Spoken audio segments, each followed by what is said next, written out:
बच्चों, हमारी तरफ से आप सब लोगों को सुप्रभात। आज दूसरा दिन है। कल का पॉइंट और टॉपिक मैंने जहां से छोड़ा था, आज मैं वहीं से पुनः स्टार्ट कर रहा हूँ। कल जो था मैं बताया था आप सब लोगों को कि अध्याय फर्स्ट ठोस कक्षा 12 का क्रिस्टल पढ़ाया था आपको, अक्रिस्टल पढ़ाया था, क्रिस्टली ठोस, अक्रिस्टली ठोस। उसके बाद जो है हम आपको बताए थे अंतर। आज हमें अंतर से पढ़ाना है, वो भी गुणों के आधार पर क्रिस्टली तथा अक्रिस्टली ठोसों में अंतर, कि इनके गुण के आधार पर कैसा इसमें अंतर होता है, क्या क्या क्या कहते हैं, क्या क्या इसमें अंतराल हो जाएगा।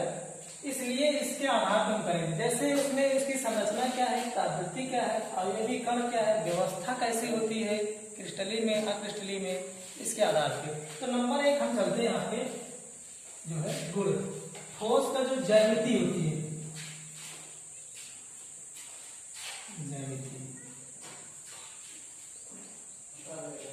ज्यामिति में जो हो जाएगा वो जो क्रिस्टली ठोस होता है, इनकी ज्यामिति जो होती है वो यहां हम लिख सकते हैं क्रिस्टली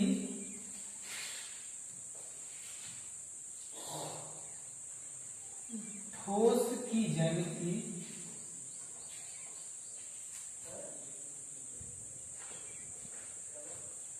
निश्चित होती है।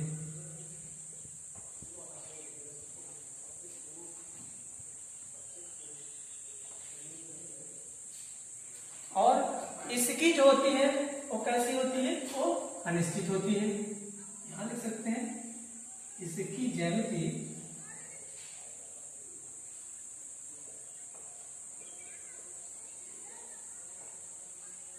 अनिश्चित होती है।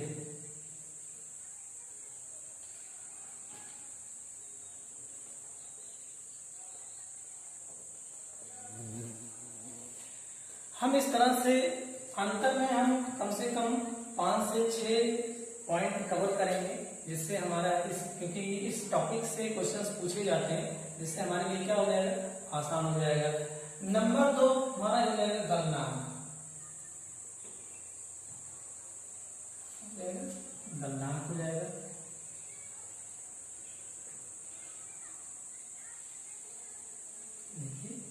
अब हम गलनांक जानेंगे। हमने ये बताया था कि जो ठोस का गलनांक होता है, जैसे कोई धातु हो गया, जो क्रिस्टली ठोस होता है, इसमें आपका लोहा आ जाएगा, सोडियम क्लोराइड हो जाएगा। अगर हम इसको गलाते हैं, जब गलना शुरू हो जाएगा किसी निश्चित ताप पर, जब इसको गलाते हैं तो नियमित रूप से पूर्णता क्या हो जाती है, गलित हो जाती है, गल जाता है। जबकि इसकी जो गलनांक होती है, अक्रिस्टली ठोस हो गया, रबड़ हो गया, अगर हम उसको गलाते हैं तो एक समय ऐसा आ जाता है जहां पे गलना क्या हो जाता है, बंद हो जाता है। इसलिए इसका गलनांक क्या होता है, ये भी हमारा क्या हो जाएगा, निश्चित हो जाएगा। इसका गलनांक, इसकी गलनांक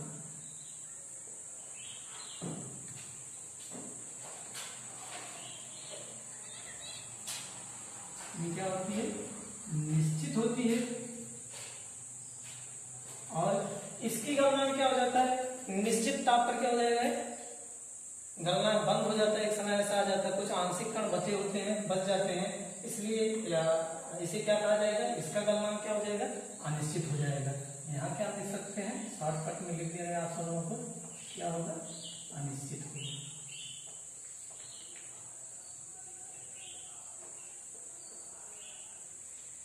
तीसरा पॉइंट हम चलेंगे, इसकी क्या है, प्राकृत।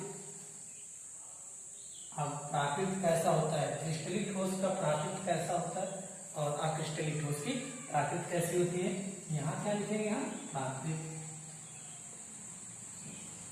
थोड़ा नीचे कर लेते हैं, इसे लिख देते हैं। यहाँ क्या हो जाएगा, प्राकृत।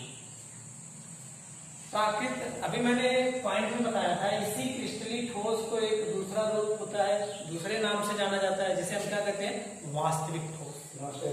और इसका जो हो जाएगा, हमने बताया था अक्रिस्टली ठोस का जो दूसरा नाम है वो कैसा होता है, आभासी होता है। इसलिए इसकी प्रकृति कैसी होती है, ये हम लिख सकते हैं यहाँ पे क्या हो जाएगा, वास्तविक ठोस। वास्तविक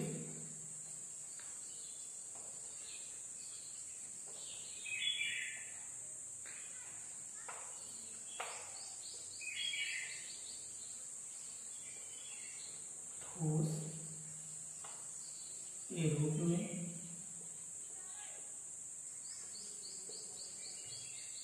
होती है। और इसका क्या हो जाएगा, आभासी हो जाएगा, आभासी ठोस हो जाएगा के रूप में पाया जाता है। नेक्स्ट पॉइंट हो जाएगा हमारा शीतलन। अति शीतलन जिसको कहते हैं, अति शीतलन।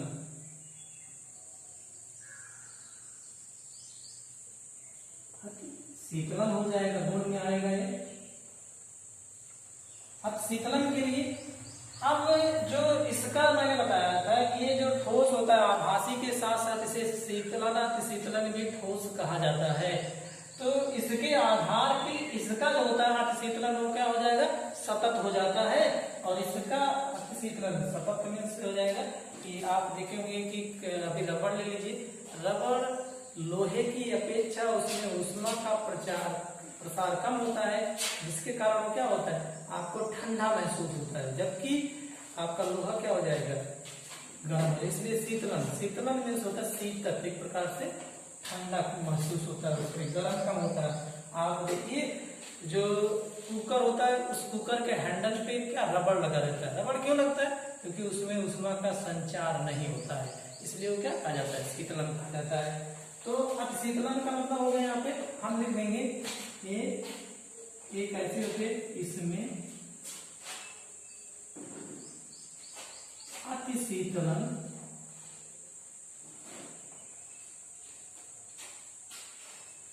असतत होती है।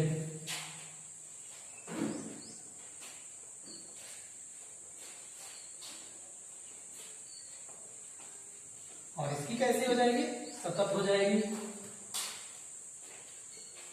इसकी शीतलन, अति शीतलन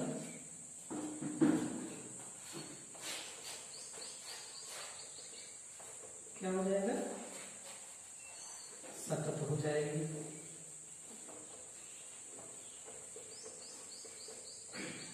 हम पॉइंट टू पॉइंट कवर करते हुए चलेंगे, जिससे हमें जो है कोई दिक्कत ना हो। अगला नेक्स्ट पॉइंट हो जाएगा हमारा 5वां नंबर, अवयवी कणों की व्यवस्था। अवयवी हो जाएगा, हमारा हो जाएगा अवयवी कणों की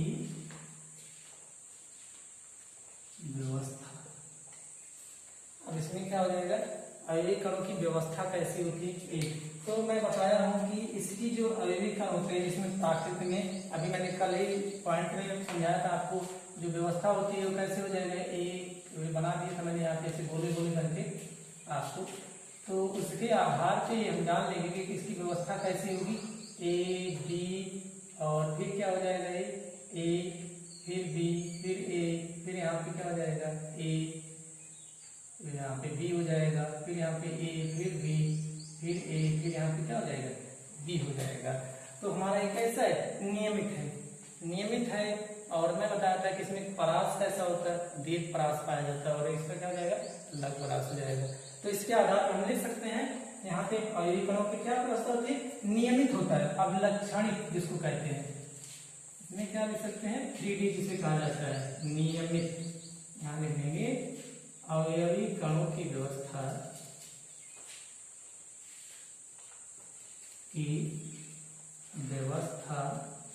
ऐसी होती है, नियमित, नियमित अभिलक्षणिक।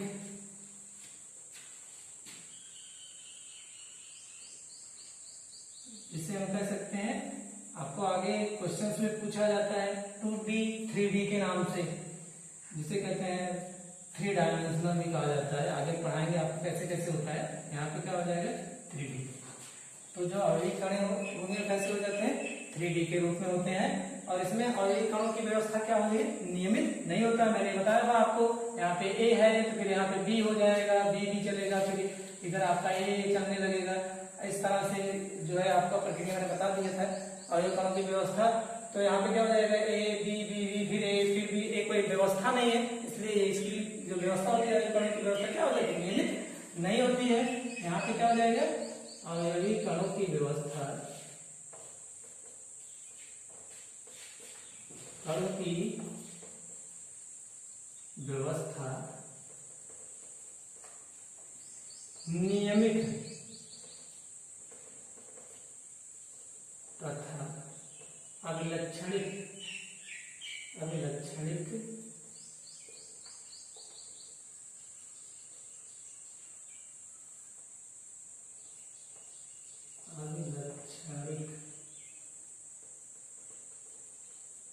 नहीं होते हैं।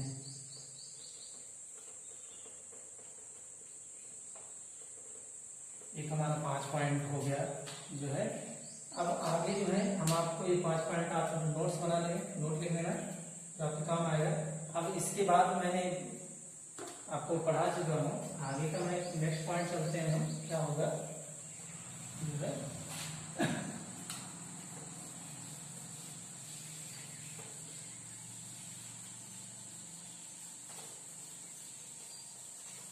नेक्स्ट पॉइंट मैंने बताया था कि आप सब लोगों को जो ठोस होते हैं, एक बार मैं आपको इसे थोड़ा सा बता दे रहा हूं। जो मैंने बताया था ठोस के प्रकार मैं आपको बता चुका हूं। प्रकार एक, नंबर 1 मैंने बताया था अवयवी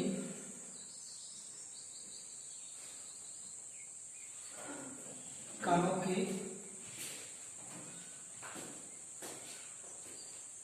आधार पर, और नंबर तो मैंने बताया था,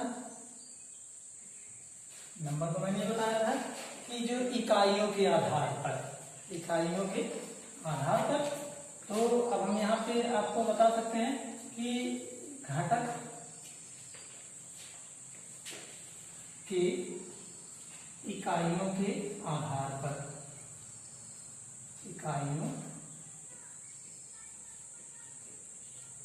के आधार पर ठोस के प्रकार,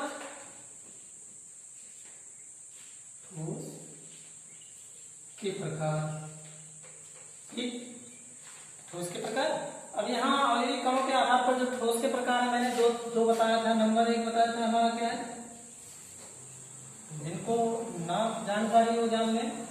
इसके आधार पर हमने क्या बताया था, क्रिस्टली ठोस। और नंबर 2 कैसा था, अक्रिस्टली ठोस।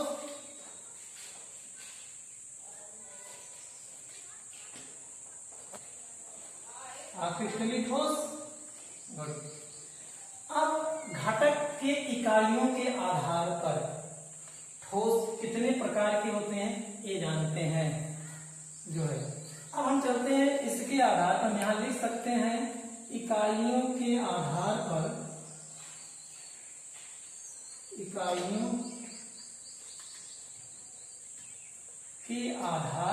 नंबर 2 है, पॉइंट हम डाल लेंगे, ये हम पढ़ चुके हैं और लिखना नहीं। इकाइयों के आधार पर क्रिस्टली ठोस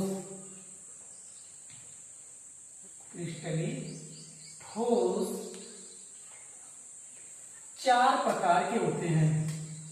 4 प्रकार के होते हैं, ठीक। कितने प्रकार के होते हैं, 4 प्रकार के होते हैं जो है।